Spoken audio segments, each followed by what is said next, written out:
Hello everyone, स्वागत है आपका गवर्नमेंट जॉब नोटिफिकेशन में। आज हम लोग देखेंगे एक न्यू पोस्ट जो कि बिहार कर्मचारी चयन आयोग, जिसको कि हम बोलते जा सकता है BSSC। ठीक है, जो कि आपको इंटर लेवल पे है, 12th लेवल पे आपको है। ठीक है, इसमें टोटल पोस्ट अभी 23,175 पोस्ट के आसपास इसमें आपको देखने को मिलेगा। 23,175 इसमें टोटल पोस्ट है आपको। ठीक है, तो हम लोग इस पर देखेंगे, इस पर ब्रॉडर आस्पेक्ट में कि इसमें आपको बेसिकली इसका सिलेबस क्या है, इसका है। उसके बाद सैलरी कितना आपको रहेगा। उसके बाद आपको इसमें एज कितना है, इसका है। उसके बाद आपको एग्ज़ाम का डेट कब तक है। उसके बाद एलिजिबिलिटी क्राइटेरिया क्या है। ठीक है, ये ब्रॉडर आस्पेक्ट हमारा रहेगा इस टॉपिक पे डिस्कशन करने का। चलिए, सबसे पहले हम लोग स्टार्ट करते हैं कि ऑनलाइन रजिस्ट्रेशन, ये बहुत इंपॉर्टेंट डेट है, आप इसको नहीं भूल सकते हैं एट एनी कॉस्ट। याद रखिए, ये 15/10 से लेकर के 25/11, ठीक है, तो यानी कि 15 अक्टूबर से स्टार्ट हो चुका है और 25 नवंबर तक ही आपको चलेगा। तो जल्द से जल्द फॉर्म फिल कर लें। आज 5 नवंबर हो चुका है, लास्ट डेट का बिल्कुल वेट ना करें। तो पहला डेट ऑनलाइन रजिस्ट्रेशन आप इसको कर लीजिए। ठीक है, इससे हम कुछ बढ़ते हैं, अब हम लोग आगे बढ़ते हैं। तो मैं इसको जो ये ऑफिशियल नोटिफिकेशन है उसको पिन कर दूंगा कमेंट सेक्शन वाले में। वहाँ पे आप देख लीजिएगा, डिस्क्रिप्शन में मैं इसको पिन कर दूंगा।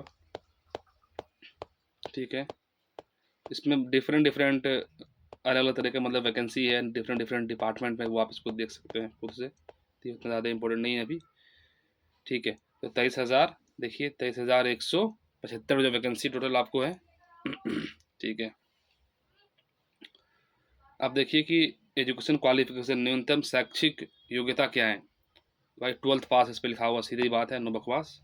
12th पास आपको होना चाहिए। ठीक है, ऑनलाइन के लास्ट डेट होते होते तक, मतलब ऑनलाइन आवेदन समाप्ति करते के अंतिम तिथि तक अभ्यर्थी को मान्यता प्राप्त संस्थान से इंटरमीडिएट यानी कि 12th आपके पास होना चाहिए। खत्म बात, 12th का डिग्री कोई बड़ी बात नहीं है। फॉर्म बहुत गिरेगा इसके अंदर। ठीक है, अब देखिए, आरक्षण का नियम तो वही है, मतलब जो बिहार के लोग हैं उन्हीं को मतलब मिलेगा ये सब चीज़ें। ठीक है, इसमें लिखा हुआ है ना, क्या एक बात लिखा हुआ है कि आवेदन में दिया गया अस्थायी पता ही आरक्षण के प्रयोजन के लिए अस्थायी निवास अनुमानीय होगा। ठीक है, उक्त आरक्षण के लिए उम्मीदवारों का अस्थायी आवासीय प्रमाण पत्र प्रस्तुत करना अनिवार्य होगा, तभी आपको मिलेगा आरक्षण। बिहार का, आउटसाइडर के लिए नहीं होगा। ठीक है, बाकी यहाँ पर अलग अलग तरीके से मतलब है, आप इसको देख लीजिएगा, ये कोई बड़ी बात नहीं है। हाँ, इसमें जो मेन चीज़ हम लोग आ रहे हैं कहाँ से इसमें। ठीक है, आरक्षण वाली बात खत्म हो गया। अब देखिए उम्र सीमा क्या है भैया। उम्र सीमा भैया सीधा लॉजिक है, एक यहाँ पर जनरल मेल के लिए 37 साल है।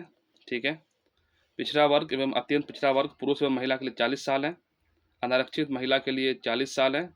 अनुसूचित जाति एवं अनुसूचित जनजाति पुरुष एवं महिला के लिए 42 साल है। सभी कोटि के दिव्यांग अभ्यर्थियों के लिए उपयुक्त कोटि वार अधिकतम उम्र की सीमा अतिरिक्त 10 वर्ष की छूट है। ठीक है, तो ये आप ब्रॉडर आस्पेक्ट है, इसको आप देख लीजिएगा। ठीक है, इसमें आपको बता रही हूँ उसके बारे में। ठीक है, उसके बाद देखिए परीक्षा शुल्क, वो तो आपको पता ही है, 100 रुपया कर दिया गया है, ख़त्म बात। बाकी आप इसको मतलब पेटीएम वगैरह से भी आप इसको कर सकते हैं, कोई बड़ी बात नहीं है, नेट बैंकिंग से, क्रेडिट कार्ड से। ठीक है, और जो सर्विस चार्ज लगेगा वो आपको लगेगा, वो 1-2 रुपया होता है, कोई बड़ी बात नहीं है। ठीक है, अब परीक्षा की प्रकृति देखिए भाई, ऑब्जेक्टिव होगा। ठीक है, इसमें देखिए ऑब्जेक्टिव इसमें क्या क्या होगा। इसमें एक बहुत अच्छी बात लिखा हुआ है कि बिहार कर्मचारी चयन आयोग जो BSSC है, इतना में 40,000 से अधिक आवेदन प्राप्त होने पर प्रारंभिक परीक्षा आयोजित की जाएगी। ठीक है, अधिकतम आवेदन प्राप्त होने पर प्रारंभिक परीक्षा एक से अधिक चरणों में आयोजित की जाएगी। वो तो पता ही, मतलब एक से अधिक चरणों में होगा ही होगा जब फॉर्म बहुत ज़्यादा गिरेगा तो। ठीक है, विभिन्न चरणों में परीक्षा आयोजित किए जाने की स्थिति में परीक्षा परिणाम सामान्यीकरण मतलब कि नॉर्मलाइजेशन की प्रक्रिया अपनाए हुए हेतु कराई जाएगी। ठीक है, बात आप देख लीजिएगा, कोई बड़ी बात नहीं है। प्रारंभिक परीक्षा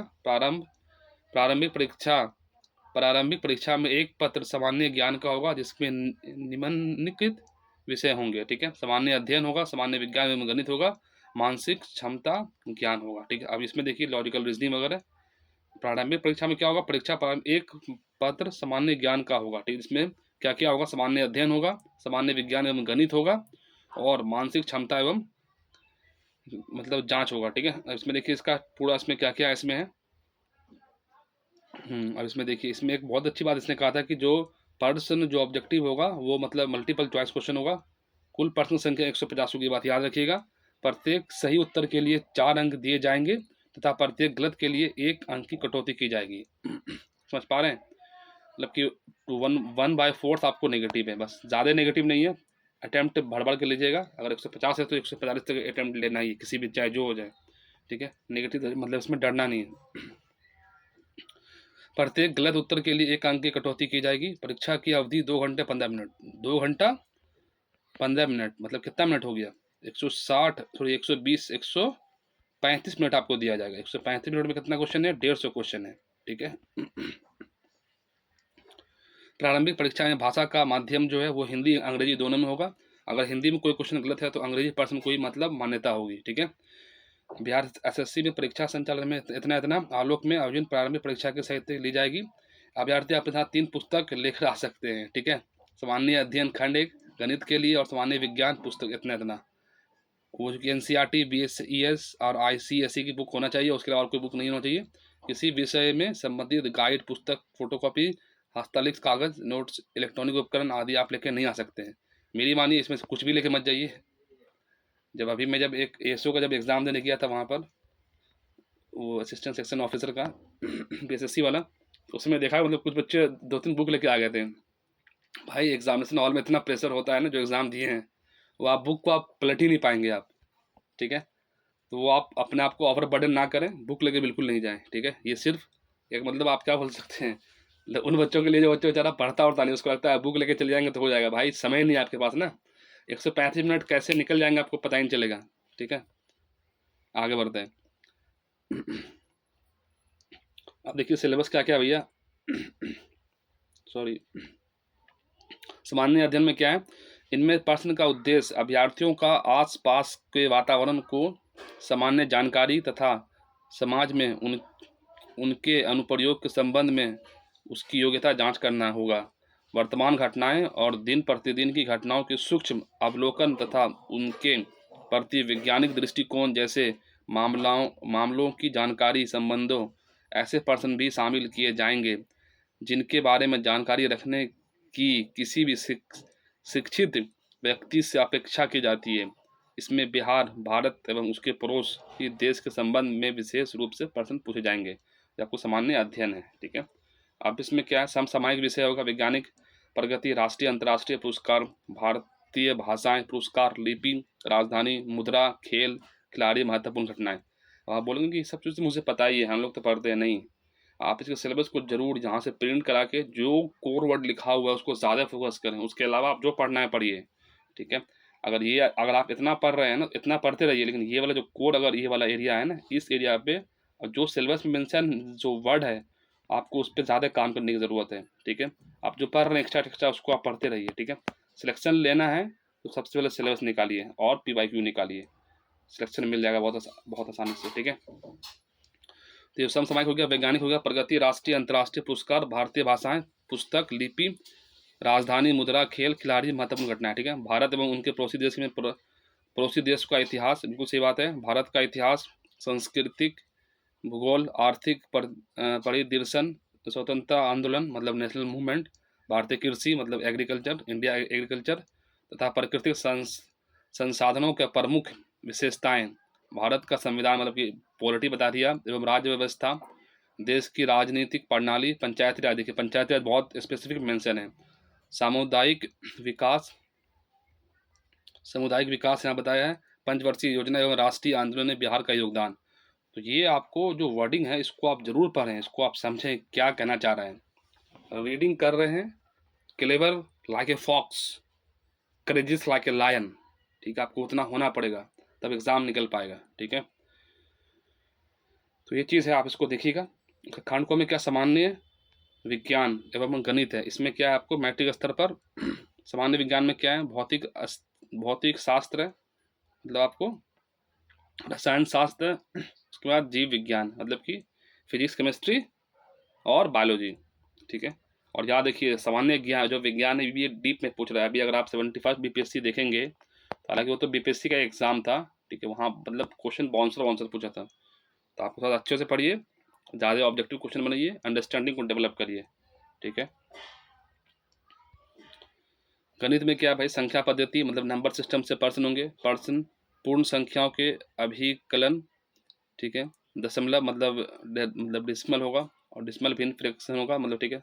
संख्याओं के बीच परस्पर संबंध, मूलभूत अंक एवं अंक गणित संक्रियता, परसेंटेज होगा, रेशियो प्रपोर्शन है, एवरेज आपको मिल जाएगा, ब्याज एवं लाभ हो जाएगा, ब्याज मतलब वही मतलब सीआई हो जाएगा, लाभ एवं हानि प्रॉफिट एंड लॉस हो जाएगा, ठीक है। ये आपको मतलब गणित में नो डाउट, ये आपको सिलेबस कम दिया है, लेकिन आपको इससे ब्रॉडर पढ़ना पड़ेगा आपको, ठीक है। लेकिन हाँ, जो सिलेबस है पहले उसको खत्म करिए। अब देखिए मानसिक क्षमताएं, मतलब आपको रीजनिंग में क्या क्या पूछेगा, इसमें शाब्दिक एवं गैर शाब्दिक दोनों प्रकार के प्रश्न पूछे जा सकते हैं। इन घटक में निम्नलिखित संबंध में यथा संबंध प्रश्न पूछे जा सकते हैं। सादृश्य, सामान्यता एवं भिन्नता, स्थान कल्पना, सामान्य समाधान, विश्लेषण, दृश्य, स्मृति, विधेयन, अवलोकन, संबंध, अवधारणाएं, अंकगणित, तर्क शक्ति एवं अंकगणित, संस्कृत, श्रृंखला, कूट लेखक एवं कूट व्याख्या। भाई देखिए ये आपको रीजनिंग है, यहाँ पर 30 टॉपिक आता है मोटा मोटी, वो सब आपको पढ़ना पड़ेगा। जो पहले दिया हुआ पहले उसको रीड कर लेना है। जैसे कि डायरेक्शन है, डाइस है, एनालॉगी है, क्लासिफिकेशन है, ब्लड रिलेशन है, कैलेंडर है, कोडिंग डिकोडिंग है, नंबर सीरीज है, लेटर सीरीज है, रैंकिंग है, सीटिंग अरेंजमेंट है, वेन डायग्राम है, मिसिंग नंबर है, वर्ड फॉर्मेशन है, मैथमेटिकल ऑपरेशन है, क्लॉक है, इनइक्वलिटीज है, सोल्यूशंस है, स्टेटमेंट एंड कंक्लूजन है, आर्गुमेंट एंड स्टेटमेंट्स है, स्टेटमेंट एंड एजम्पशन है, स्टेटमेंट एंड कोर्स एक्शंस है, मिरर वाटर इमेज होगा, कंप्लीटिंग द शेप्स है, फिगर सीरीज होता है, एम्बेडेड फिगर होगा, counting of figures, paper cutting, folding, figure classification और अर्थमेटिक रीजनिंग। देखिए अगर आप इसको अभी से कंप्लीट करके रखेंगे इतना ब्रॉडर टॉपिक को, आप जो एसएससी का जो आगे का जो एग्जाम है आप उसमें भी आप बेटर आप परफॉर्म आप कर पाएंगे, ठीक है। आप इसको देख लिए तो ये हो गया। और बाकी मैथ में भी मतलब आपको बहुत ज़्यादा करना पड़ेगा। मैथ में अगर आप जैसे कि एक ब्रॉडर मैथ में क्या क्या होता है, जैसे सिंप्लीफिकेशन है, नंबर सिस्टम है, इंडिसेशन, स्वार्ट्स है, एवरेज है, प्रॉब्लम बेस्ड ऑन एज है, रेशियो प्रपोर्शन है, पार्टनरशिप है, एचसीएफ एलसीएम है, मिक्स प्रपोर्शन है, टाइम एंड वर्क है, पाइप एंड सिस्टम है, work problem based on number है, परसेंटेज है, प्रॉफिट लॉस एंड डिस्काउंट है, सिंपल इंटरेस्ट है, कंपाउंड इंटरेस्ट है, मिक्सर एलिगेशन है, time speed distance and boat है। ये सब क्या एक ब्रॉडर आइडियाज है, ये सब ब्रॉडर आइडिया आपको होना चाहिए मैथ के बारे में, ठीक है। और एक एक टॉपिक का मैं इंटरलिंकेज अलग अलग जगह होता है, ठीक है। तो ये आपको हो गया। बाकी आप सामान्य ज्ञान में तो आपको सब कुछ पढ़ना पड़ेगा, ठीक है। क्या क्या आपको देख लीजिएगा। अगर आप जनरल स्टडीज में बात करेंगे तो पहले आपको सबसे पहले आपको इसमें लिखा हुआ है क्या, गणित लिखा हुआ है, सॉरी हाँ, ये मतलब ये लिखा हुआ आपको विज्ञान लिखा हुआ था, आपको साइंस पढ़ना पड़ेगा। आपको केमिस्ट्री पर साइंस हो गया, उसके बाद आपको पॉलिटी पढ़ना पड़ेगा, इकोनॉमी पढ़ना पड़ेगा, ठीक है। और क्या क्या है, हाँ तो ये ब्रोडर मतलब आपको मतलब रीड करना पड़ेगा। हिस्ट्री आपको रीड करना ही पड़ेगा, ठीक है। तो सबको आप रीड करेंगे आप, ठीक है। आगे बढ़ते हैं। क्वालिफिकेशन मार्क्स देखिए तो यहाँ पे इसका तो कोई बात ही नहीं रह जाता यार, मतलब 40%। हाँ वो तो भाई कट ऑफ तो उससे ऊपर ही जाता है, तो आपको देखना ही पड़ेगा। बाकी लेकिन आप बेयर मिनिमम इतना मार्क आपको होना चाहिए, ठीक है। आगे बढ़ जाते हैं। ऑनलाइन इसको सबसे इंपॉर्टेंट है, सबसे पहले आप अप्लाई करें, ठीक है। 15 अक्टूबर से स्टार्ट हो चुका है, 25 नवंबर तक ये रहेगा। ऑनलाइन आवेदन भरने का अंतिम तिथि, सॉरी परीक्षा शुल्क जमा करने का अंतिम तिथि 25/11 तक है परीक्षा, और ऑनलाइन आवेदन की अंतिम तिथि 27/11/2025 तक, ठीक है। ऑनलाइन आवेदन के साथ आपको क्या क्या चाहिए भैया, मैट्रिक एवं का अंक एवं मूल प्रमाण पत्र आपको वहाँ पर देना पड़ेगा। इंटरमीडिएट सक्षम संबंधित एवं अंक प्राप्त होना चाहिए। एक यहाँ पे कुछ कंप्यूटर टाइपिंग अगर आप पास है उसका सर्टिफिकेट आप वो आप डाल सकते हैं। अस्थायी निवास वाला, जाति प्रमाण पत्र, अगर आप स्वतंत्रता सेनानी में है तो दिव्यांग संबंधित प्रमाण पत्र, ठीक है। बाकी ये सब आप देख सकते हैं, ठीक है। उसके बाद EWS है, आर्थिक रूप से कमजोर वर्ग वाला भी है, ठीक है। बाकी इसमें और भी बहुत कुछ है जो आप इसको रीड करिएगा। बाकी तो इसका ओवरऑल चीज़ें हो गया है, ठीक है। इसमें मतलब ब्रोडर आइडिया हो गया। अंतिम तिथि भाई है कि 27/11/2025 तक रात को 11:59 तक आपको ये रहेगा। मैं एक दफ़ा इसको फिर से इधर मैं आपको उसको ब्रोडर आस्पेक्ट में उसको बता देता हूँ कि 23,175 में टोटल वैकेंसी है, ठीक है। एज जो जनरल के लिए आपको 37 साल है, ठीक है। बाकी एग्जाम डेट मैं आपको बता ही दिया हूँ 27/11/2025 तक, 11:30 तक, 11:59 तक लास्ट डेट है, लेकिन 25/11 तक मतलब 25 नवंबर तक की मतलब पेमेंट होगा, ठीक है। वहाँ पे लिखा हुआ था। बाकी एज हो गया, एग्जाम डेट हो गया, एलिजिबिलिटी क्लास 12 पास चाहिए। चलिए दोस्तों आज के लिए इतना ही है, बाकी मिलते हैं नेक्स्ट वीडियो में। Okay take care, bye bye. कोई भी दिक्कत हुआ तो आप मुझे कमेंट सेक्शन में बताना, मैं उसका रिप्लाई करूँगा। Okay, bye bye.